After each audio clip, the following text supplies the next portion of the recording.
ఇందాక గురువుగారు చెప్పినట్లుగా కర్ర రాపాడించి నిప్పు పుట్టిస్తున్నారు హోమానికి. హోమానికి వాడే అగ్ని ఎలా ఉండాలంటే సూర్యకాంతి ద్వారా నిప్పు పుట్టి ఉండాలి, లేదా నిత్యాగ్ని కార్యం చేసుకునే పంతులు గారి ఇంటి దగ్గర నుంచి అయినా తీసుకురావాలి, లేదా జమ్మికర్ర రావికర్ర ద్వారా పుట్టినటువంటి అగ్నిని వాడాలి. ఇప్పుడున్న పరిస్థితుల్లో లౌకిక అగ్నిగా కర్పూరంతో వెలిగించి చేస్తున్నారు.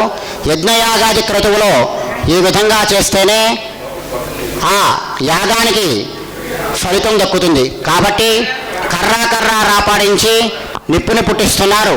అందరూ కూడా మీరు ఉన్న చోట నుంచే చూడండి, మీకు అందరికీ చూపిస్తారు, ఎవరూ కూడా గుమిగూడొద్దు.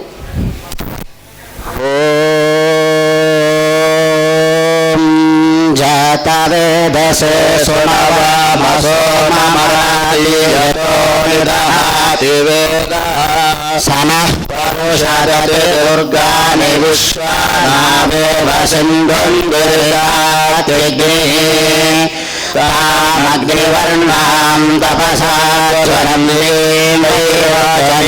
కర్మఫలేషు దుష్టాం దుర్గాం దేవీం శరణమహం ప్రపద్యే సుతరసే నమః.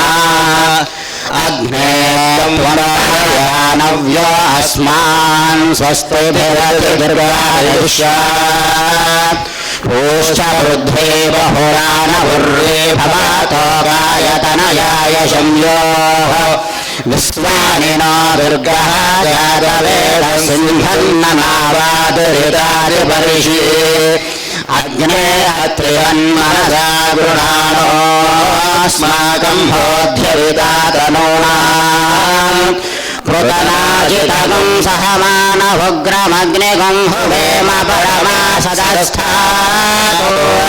సరః పరుషకటి దుర్గాని విశ్వాఖ్యామద్దేవో అతిదురితాఖ్యగ్నిః ప్రజ్ఞాశితమేభ్యో ద్వారేషు సదాష్టహతానవ్యచ్చసశ్చే స్వాంచాగ్నే తనవం విప్రయస్మాస్మభ్యం చ శోభగమాయజస్వ గోభిర్జ్యేష్ఠవయజానిషక్తం తవేంద్ర విష్ణోరనుసంచరేమ నాగస్య పృష్ఠమభి సంవసానో వైష్ణవీం లోకహిమాదయంత